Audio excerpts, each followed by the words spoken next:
Science.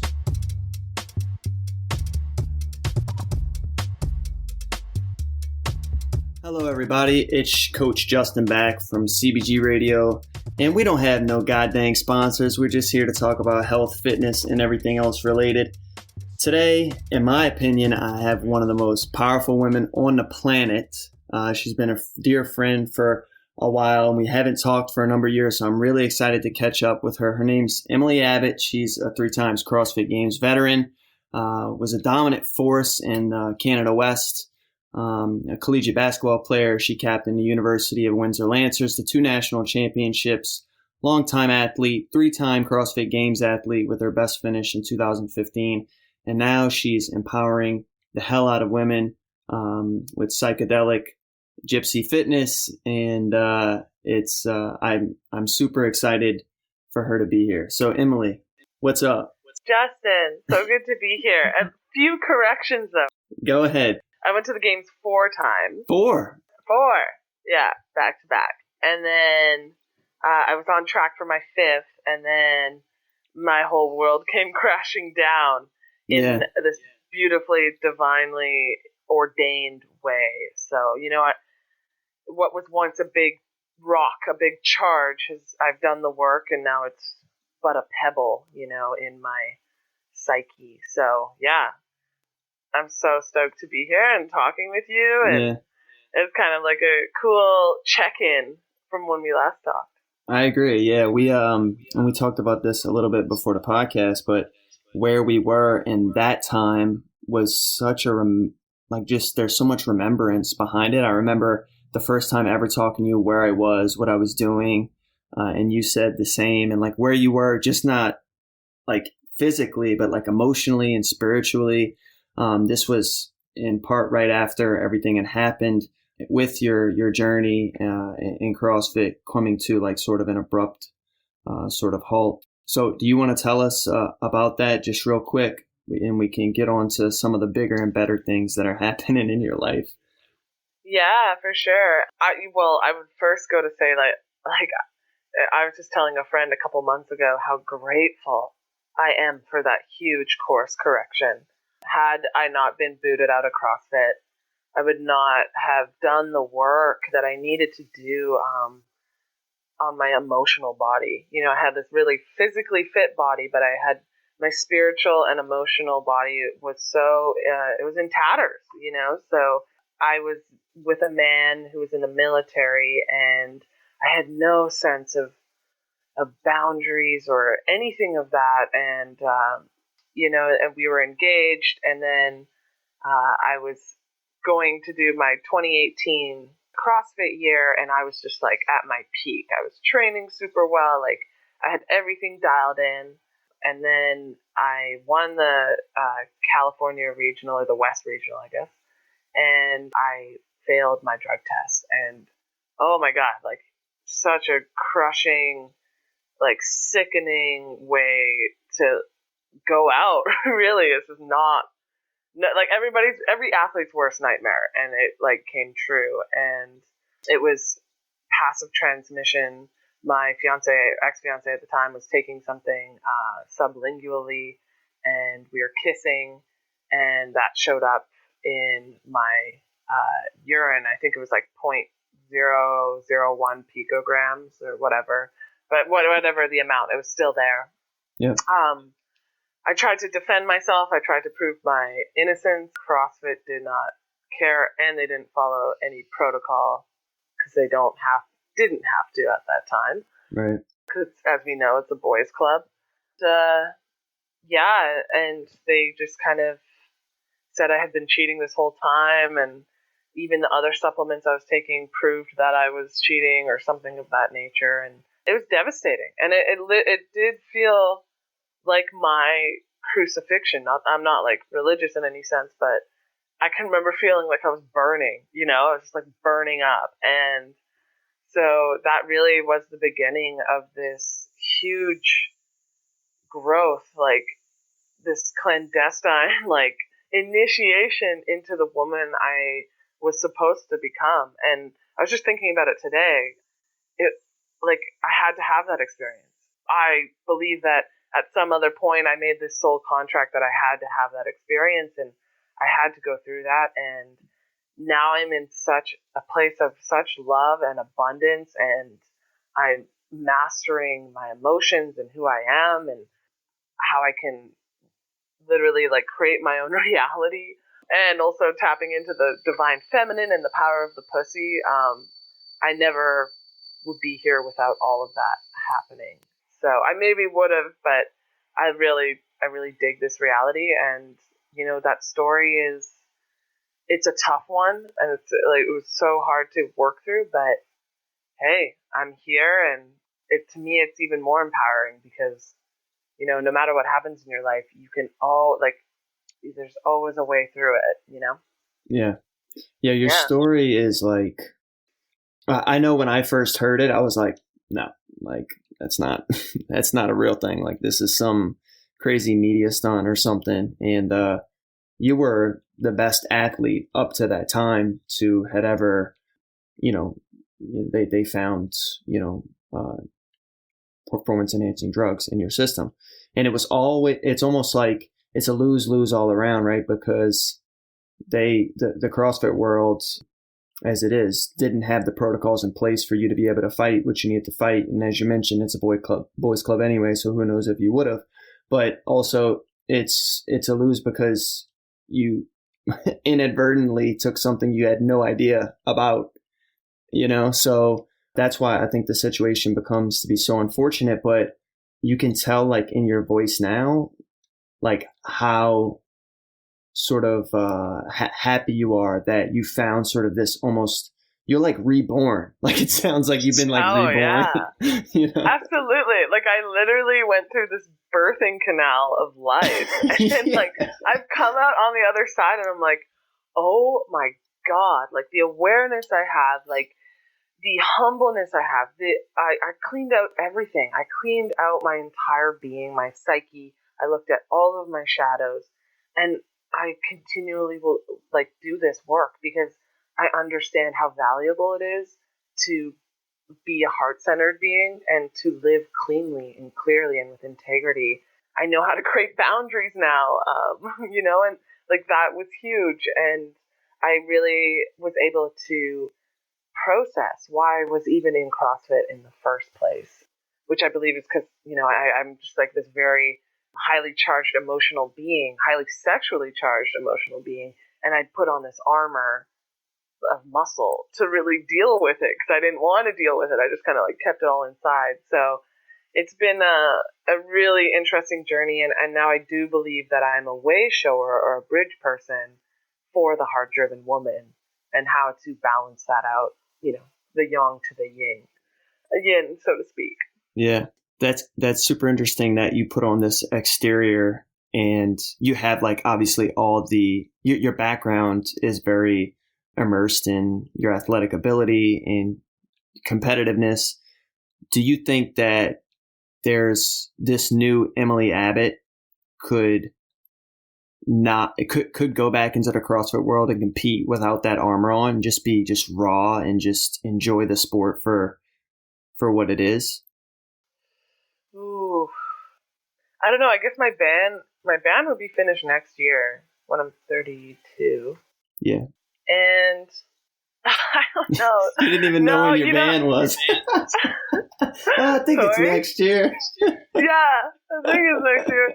Honestly, because I was just like, when it happened, I was like, all right, well, fuck this. I just like worked my ass off and thought I was doing everything correctly. I was like, just pushing myself, but like really well. I was training so well, and it's just like, I was like, all right, fuck it, I'm out. So I split, and I traveled around the world, and I did my ayahuasca journey, and worked with some other medicines, and yeah, I don't know, because I'm very aware now that my competitive drive, like that girl that loves to keep that entity, that adolescent athlete that loves to keep me optimal, that keeps me wanting to go out and do crazy shit, she cannot be in the driver's seat.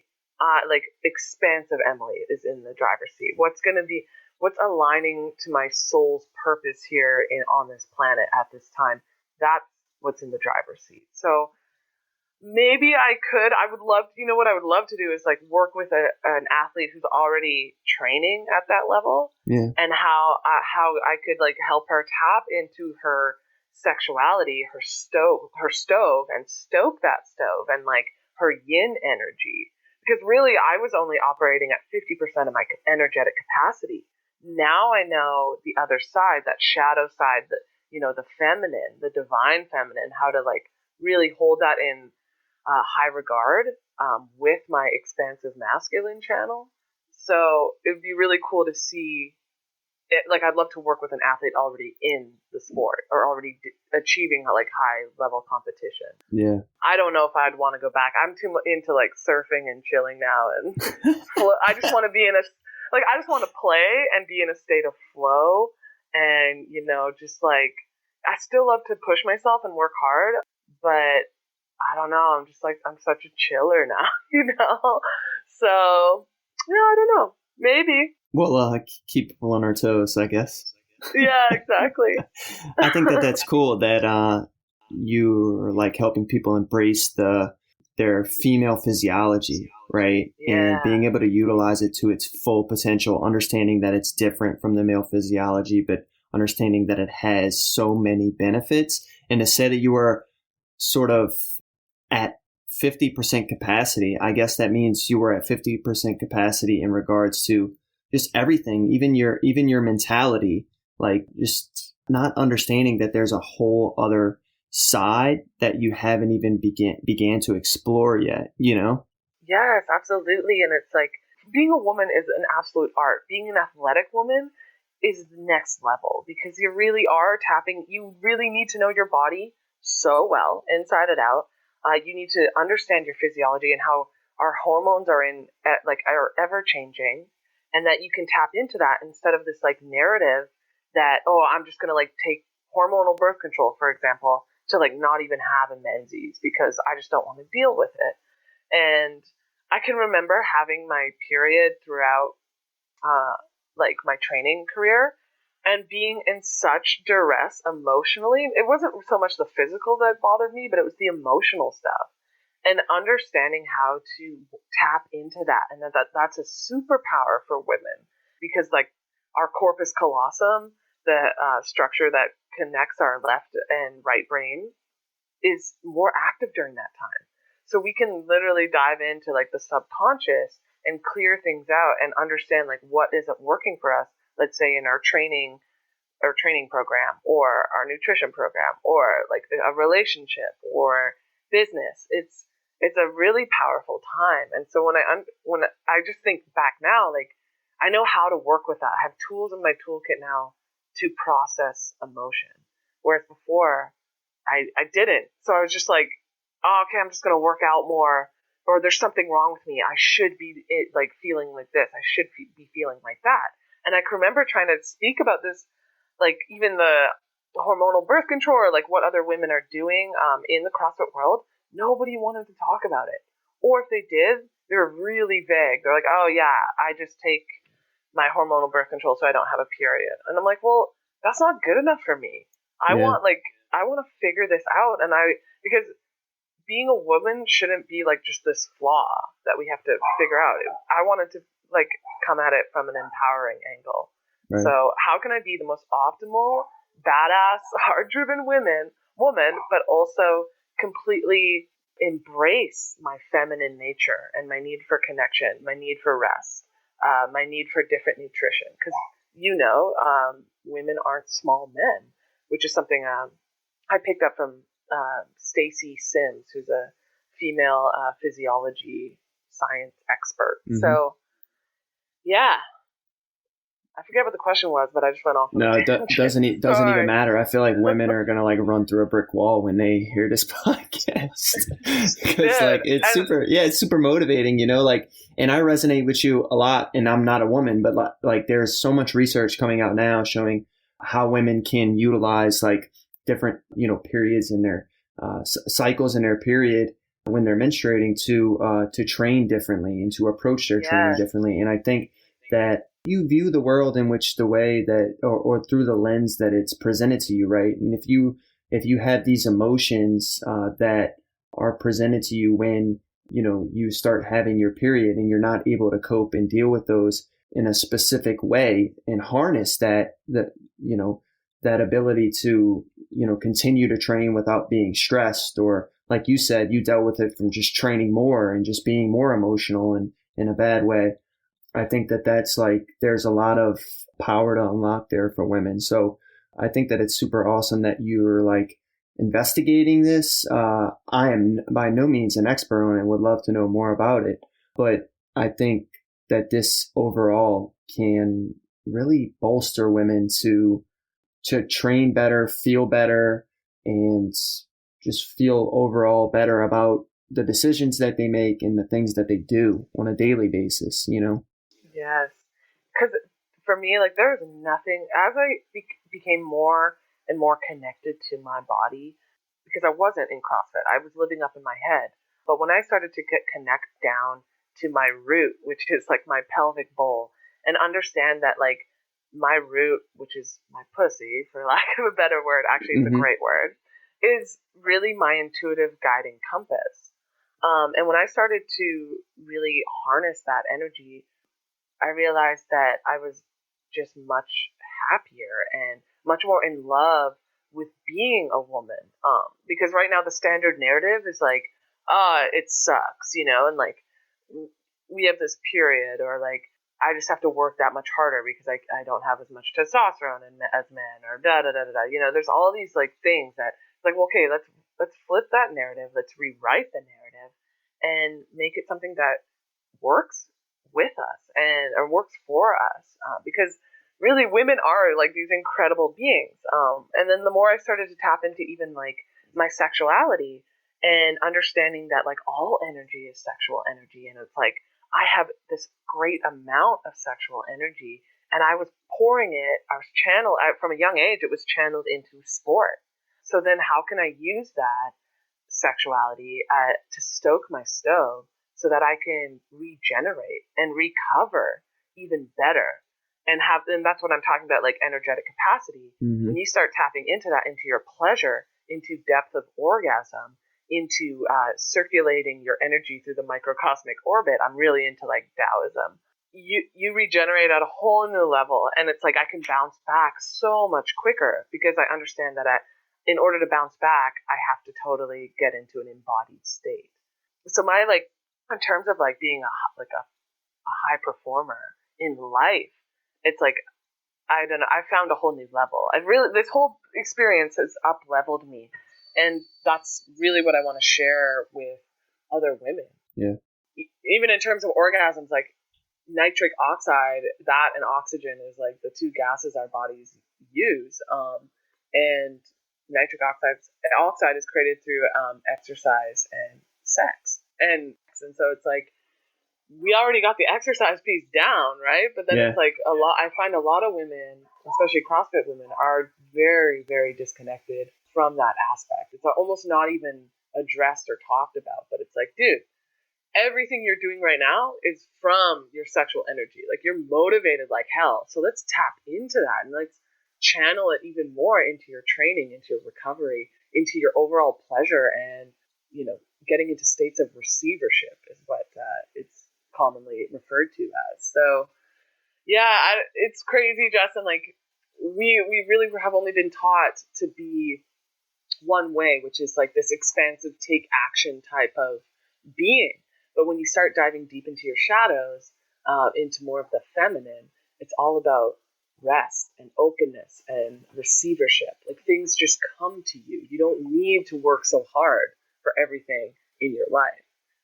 And especially when it comes to athletics. So yeah, pretty cool. Yeah, no, it sounds like women should attend some of these seminars that you're doing so that they can get a bunch more information about this. Cause I know you're just like scraping the surface of what the capabilities of some women are. And if you think about it, the whole world revolving around us is like sexual energy in a way. Like, if it's everywhere, right? It's all online. It's one of the most powerful tools that we have, right? Like just, intercourse with others and sex with others. This brings about new life. This brings about so many different experiences with others, and it connects us to other people if you can find ways to tap into that for unlocking other levels of performance, whether it be in CrossFit, in your life, in your business, and harness that, I think that that's something that personally I've never really thought of much about, but I'm definitely seeing how it's difficult to do, but you can do it if, you research and do the stuff that you've done to help women really figure out, how they don't need birth control just because they want to avoid a period and things like that. I know that there's some research that's come out that actually shows that it really hinders performance, like especially cardiovascular adaptations that some women get, which obviously we know is huge in CrossFit.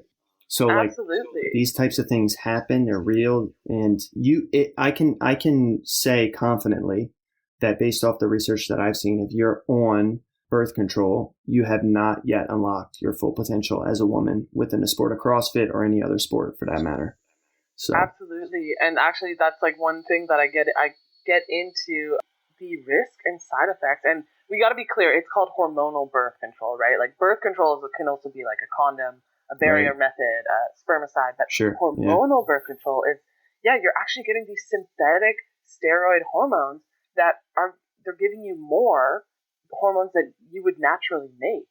And also you're suppressing ovulation. And it's like, I was on hormonal birth control when I was 17 and I got off when I was 24.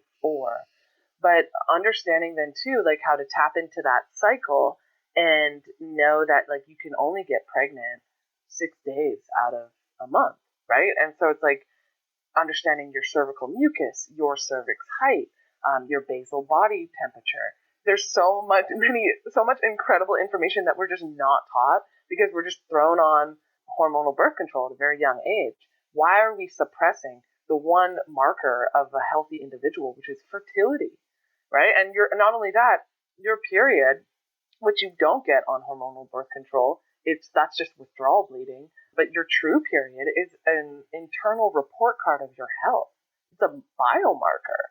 Yeah. And so it's just insane. Like, we're using it was great for like the women's movement, but really it was created during a time when like smoking was still cool, right? And we're using the same thing. So I think it's time to up level. And this is something I do talk about in my workshops. We are these exquisite instruments and we can learn to play them very well. And you were talking about like, intercourse or sex with another. Not like, what about sex with yourself? Like your relationship with your own sexuality is the primary relationship. And so for women to start tapping into deeper levels of their own pleasure and understanding how to ask for pleasure or how to derive pleasure in their own, moments with themselves, that is incredibly powerful. And that's what I'm talking about when I'm saying like stoking your stove. So yeah, it's such a huge topic, Justin, and you're right. I am only scratching the surface. I'm just going to keep going deeper and deeper and deeper because it's a fascinating rabbit hole. Yeah.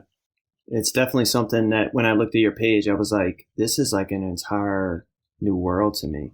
Yeah, it's wild. And you're right about the, women's period being sort of a biomarker, because I know that when I help female athletes get, do a weight cut, for example, for like the UFC and stuff, I've worked with some female athletes during that time because they have to make weight to compete, right? And they on a caloric deficit when they are on super, super low amounts of calories for an extended period of time, which obviously we try to avoid regardless, they start missing their periods during that time.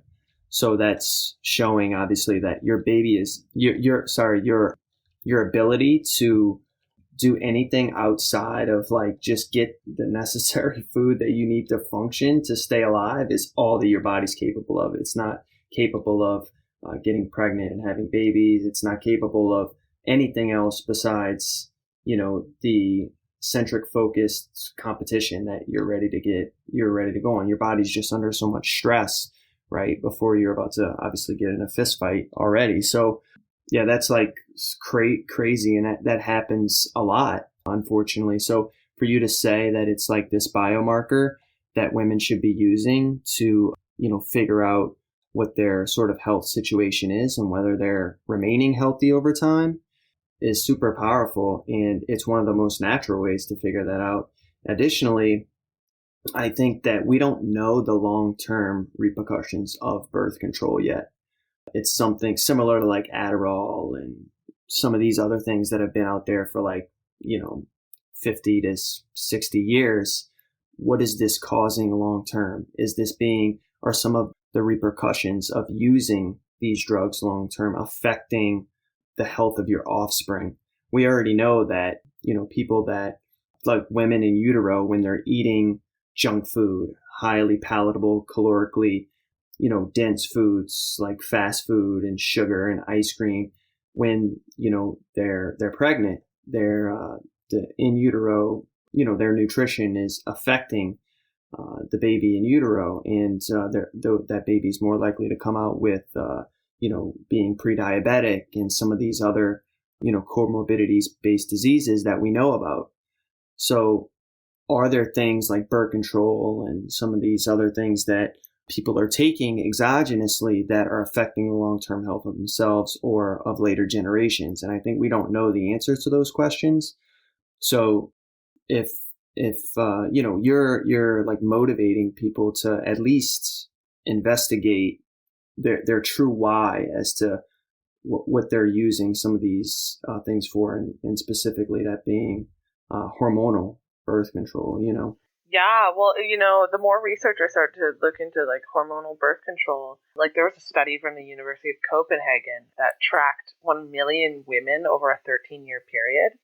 And that's they a good found study. that that's a really good study, big sample size. Yeah. And they found that the women who were using hormonal birth control were at an extremely high risk of developing and being diagnosed with depression. And they also found that hormonal birth control makes your nervous system more sensitive to stress and actually alters the lateral orbitofrontal cortex of your brain. So it changes your mood. And not only that, it completely plummets your libido for a lot of women. There's weight gain. There can even be like hair loss later down the road. And also not only that, like even in terms of women who go amenorrheic for weight loss or like cutting, there's no conversation for female athletes about the consequences. Like just knowing, like, hey, this is what you're gonna do to your body, and like that's totally cool if you're driven to do that. But also know like this might happen later down the road, and that should also be done with hormonal birth control. Like, hey, we're suppressing your ovulation. Like it's gonna shut off like that connection from your ovaries to your pituitary.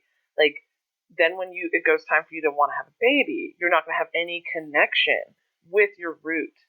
So then you're gonna have to figure it out then. So we just need to have more conversation about, like, even, for example, women training on their periods. Like, in that luteal phase, which is the phase leading up to your menses, right? And during your menses, your uterus the lining is getting thicker and thicker and thicker, right? Because of higher estrogen and progesterone. And so that's a high hormone phase. And so your uterus is literally heavier, like it's a bigger organ. And if you're doing high impact training during that time, like there's a potential of that uterus, like either flopping over side to side. You could be damaging like the ligaments that hold it in place. It could become retroflexed or retroverted. So there's so many things to know about being a female athlete, right? It's not straightforward, and it would be so cool also to have like some kind of holistic pelvic care in place for a lot of these women. Now, I remember training with a lot of women who were younger than me and who were catching weights and peeing and at the bottom of a clean and jerk. Like that's not good at like 24, 25. You are having pelvic floor dysfunction. And furthermore, like painful sex, painful periods, and painful birth, this is just something that's normalized in our society. It doesn't mean it's normal just because of the high rate of occurrence. There's a lot of ways to strengthen and have a healthy pelvic floor, a dynamic pelvic floor that isn't hypertonic tissue that no one's discussing. And so it would be really cool I would have loved to have known this stuff when I was training, right? And it just needs to be talked about, and I guess that's kind of my life path is this. It's kind of an obsession, really. I'm so passionate about this subject. It's fascinating. Yeah.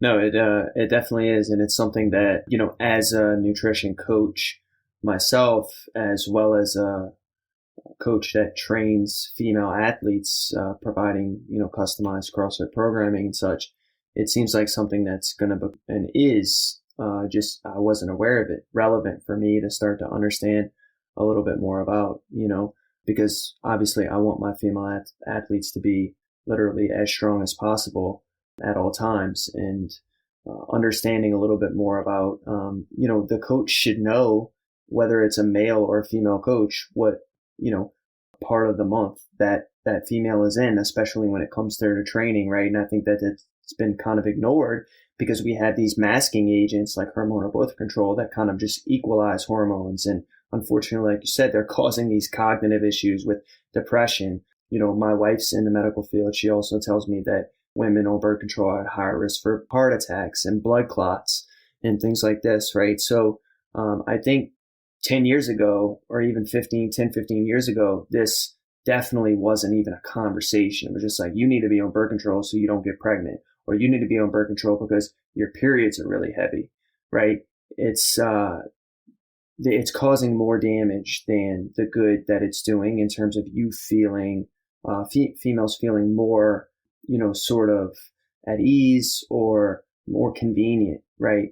So I think that you sort of having these discussions, breaking the ice for women to talk about this, is something that we're going to continue to see more of, especially when it comes to higher level female athletes, any athlete really, but I know that higher level female athletes, and you were one yourself and still are, right, are going to be able to set the platform for women to openly discuss their abilities to understand hormonal birth control, pelvic control, and using that as sort of the center of their life and be able to control things externally, Wow. I'm like, I didn't think that we were going to be talking about this, so this is amazing.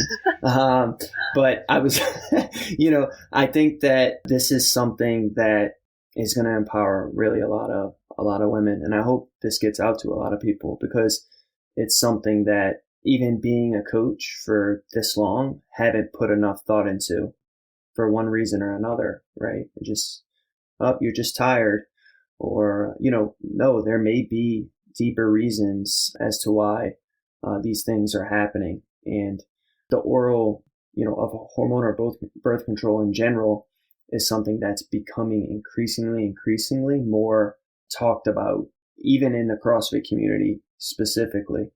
So I'm really happy to hear that, because this is something that we just didn't address, and I think for a lot of women, it's we have to understand that we are living in a masculated world, and it's amazing. Like, there's so much opportunity here. We are, as for females, this is the best time in human history, right? So now, because of we're standing on the shoulders of our, female counterparts that came before us.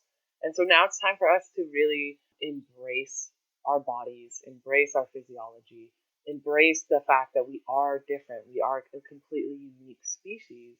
And, well, I guess not species, but just being a woman is this really beautiful thing. And there's so many amazing elements that you can tap into. Like, if you are fatigued, there's really cool ways to regenerate yourself through embodiment practices, and then you can wake up, recover, and be training hard the next day. And it's limitless. The potential there is limitless. And one person I've learned a lot from is Sarah Gustafsson. If people want to follow her on Instagram, there's all these incredible women that know way more than I do. Definitely. I've just been reading lots of books and my own experience and tapping into Taoism and sexuality and that kind of thing. So, it's a very cool world, and I think there is going to be a lot of changes in the way women approach athletics.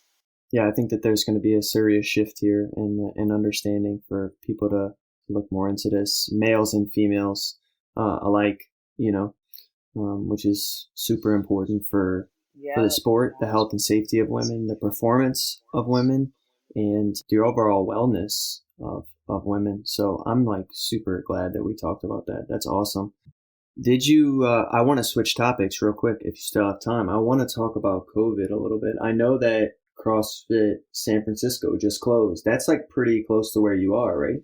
I am in San Diego. So that's actually pretty, but we moved into some different colored tier. I'm not familiar with all these colors that mean something apparently. But people here are just small business owners are just kind of, there's a lot of civil disobedience in a way. And to me, that's because people have to, they're like, if I close again, I'm totally fucked. So they're just doing what they have to do to survive. And I do feel like, I'm maybe a bit of a tinfoil hatter, but I do feel like there is just like this split now in humanity. There's people who just want to continue living and keep healthy and do the best to bolster their immune system, and those that are really banking on a vaccine.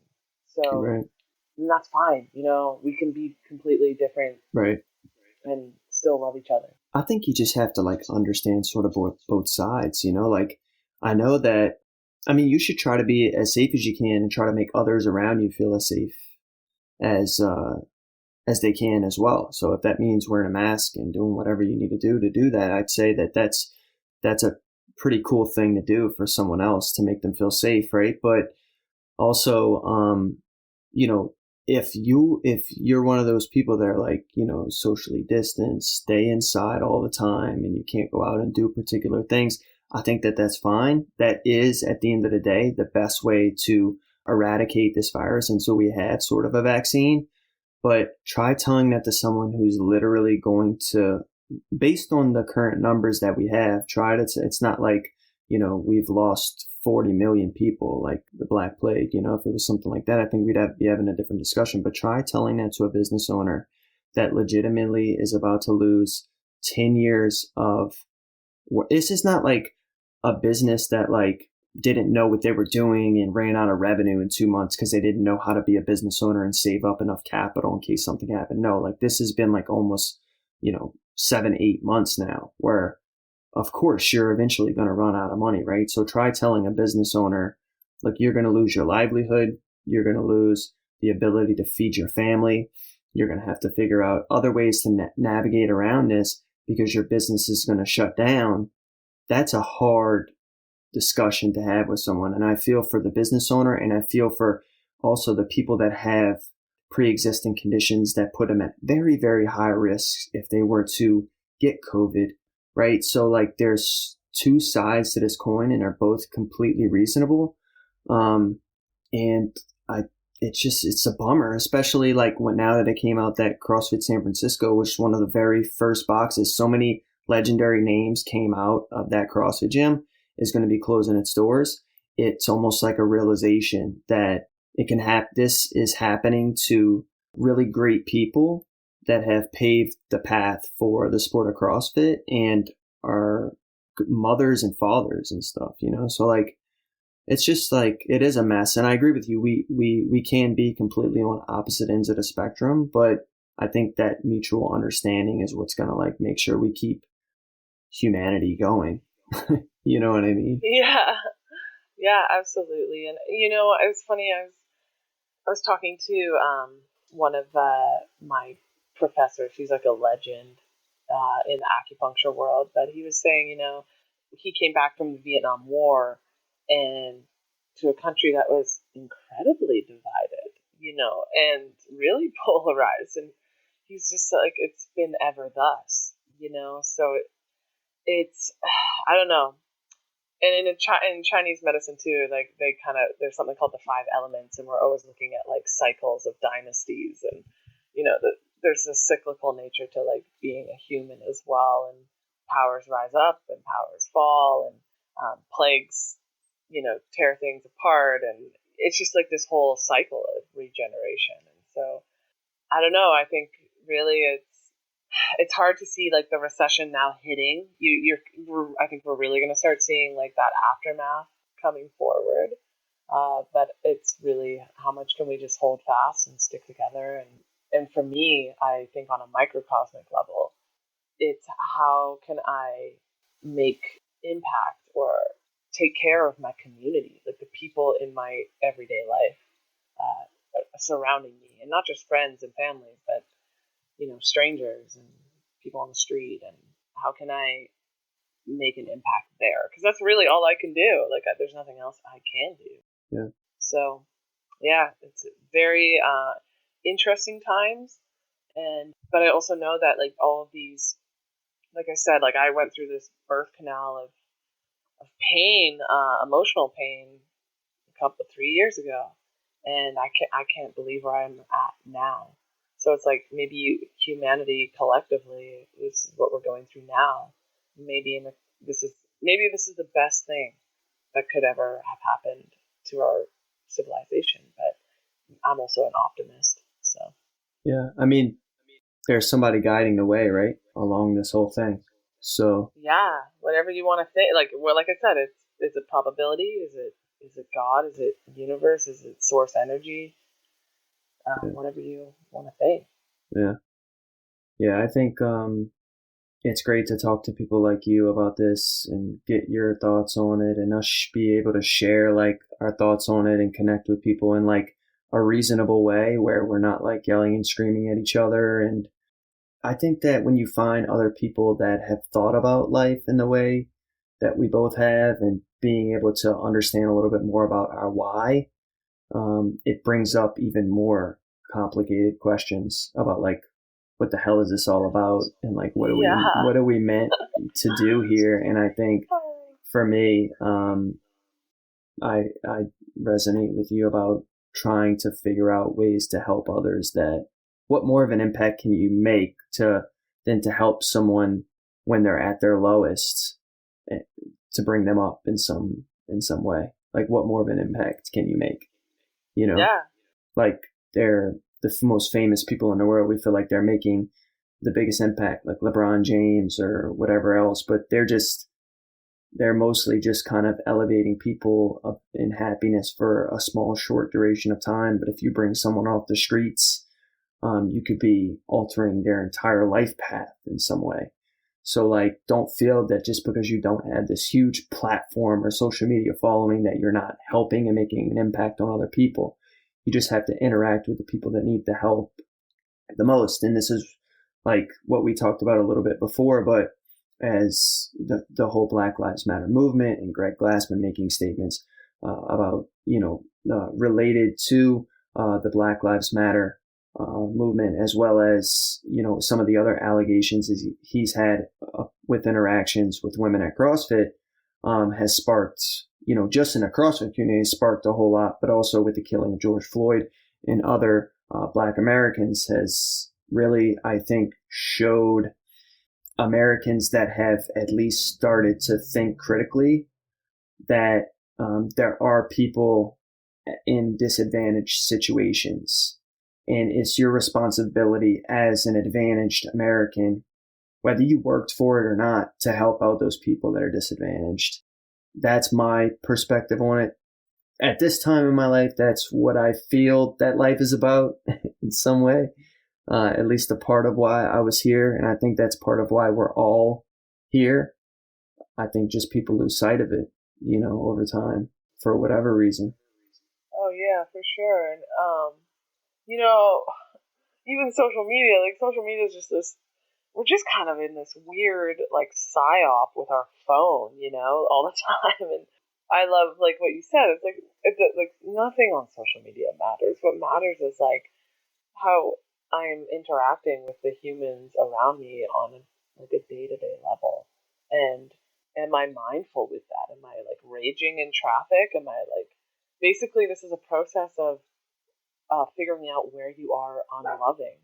And even I can still get quote unquote like triggered by other people's, political views or, things they say. But like, that's a perfect time for me to be like, okay, how can I be more loving in this situation? How can I clean out my vessel? Because this is just one big spiritual washing machine, and you're cleaning up your vessel to like move on to like your next destination. And because your essence doesn't change, right? Your body does. But it's, yeah, I think it's just kind of what the Beatles said in their last song, in their last album. It's all about the love you give and the love you take. So, yeah, I don't know. I can't really speak any more like macrocosmically than that. I swear I'm not just some like.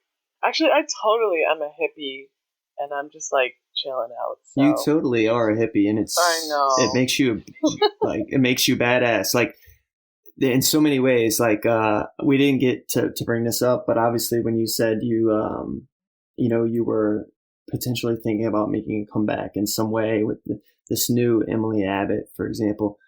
You had, and this is random, but I wanted to say this. When you were competing, you had the most crisp fucking ring muscle ups ever. I know that has nothing to do with you being a hippie or anything, but they were just like, especially for the time that you were competing. Like now, like a lot of the women, like you look at their muscle ups, like wow, okay, like they're great, like they've been working on these muscle ups for a really long time, right? But back then, I remember just watching videos of your muscle ups, trying to learn how to do a muscle up like you were doing them. Incredible. Yeah, that's so sweet. You're just like pumping me up right now. You're just like this hippie that can do great muscle ups. I mean, that's it. Well, if there's one thing I love, it's like pure movement and just doing things like so well and understanding like the biomechanics behind it. And that's something that was instilled to me by Jen Swagger, my coach up in Calgary, Canada. She was just like, you're going to move the best. Like, I don't care. Like, you don't need to sell out. You're going to move the best. And that really has always stuck with me, even when I get into like primal movement stuff or surfing or jiu-jitsu. It's just like, it's all about flow and movement and tension and time intention. And yeah, I always like to think about like, people would come out into the streets to watch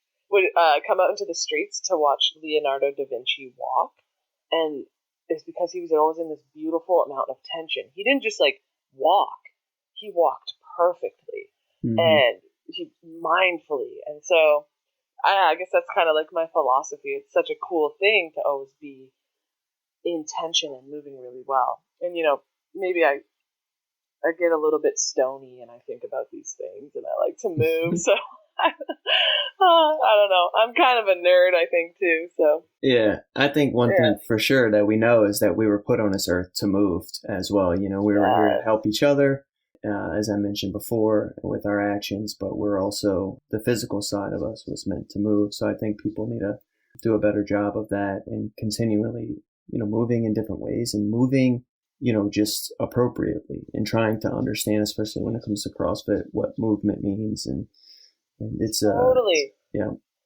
And also I think understanding play. I had really lost the ability to play after training so long in CrossFit because I was quite, devout and serious about it. But then now I just like go to the park and I like maybe do a bit of slackline, some parallettes, some fire dart dancing, just some movement, like moving my hips. And I don't do it for reps or like mastery. I just do it to do it and like play around. And I feel like a little girl again. So, I feel like that's going to keep me pretty young. And it's, I encourage people just because a lot of times I'd go into the gym and feel like overwhelmed with my purposelessness after I was done competing. And then when I started to get into just play and not anything for reps, it was like a profound shift in what movement meant and what fitness meant to me. I still love to do the rep thing, of course, but the no rep space, that's where the magic is. Yeah, I think the flow and the play and stuff is also good for recovery and for athletes to, I don't know, just be mindless, but also mindful. It's like a really weird dynamic. Yes. Of movement. It's called the lion's roar. It's the middle path. And it's a really weird state that you get into. It's super cool. Fuck, I love it. Oh, great. I'm so just glad we went on off so many different tangents. It could just be random and shit. I could probably talk to you for like 5 hours, but I know. We should totally get stony and talk for 5 hours one time. Yeah, we should do that. Like straight JRE, Joe Rogan, just go 5 hours straight on a podcast. That'd be crazy. Oh my gosh, yeah. As long as we have like some sandwiches or something. I don't want to get that blood sugar too low, right? Yeah, we got to get that. And we might have to get like one or two other like just fascinating minds of just fucking lunatics on with us, and we can do it. Yes. Oh my gosh. Let's do it. Where are you based out of? I'm in New Jersey now, so me and my wife here. Me and my wife are here. We bought a house in New Jersey, just living the life. It's a good life, I must say. Yes. Yeah, it's a good cool life. Every day is a blessing. It really is. Yeah. All right, Emily. Well, hell, it was amazing talking to you. We got to do this again. Definitely, I want you to, have people connect to your mission of empowering and helping women. So please let everybody know where they can sort of find you on social media or anywhere else. All right. Well, you can definitely find me on Instagram. I'm at Emily Abbott. And then I have a website, emily-abbott.com, where all my crazy shit is. And I just started The Art of Being an Athletic Woman, which is a workshop, and I'm going to be taking that online soon and getting my doctorate in acupuncture. So I'm going to be treating people in the next couple of years. That's awesome. Yeah. Yeah. And then I also run retreats down to Mexico. So I can't wait to run another one of those. So yeah, go check it out. And thank you so much for having me on. And I love what you're doing, Justin. And man, what a cool connection. Yeah. Super stoked to talk to you. Yeah, absolutely. We'll do it again soon. Power of the pussy. Cool. That's right. That's right. All right, Emily. It's big. It is. I'll talk to you later. Thanks for coming on. All right. Take care, Justin.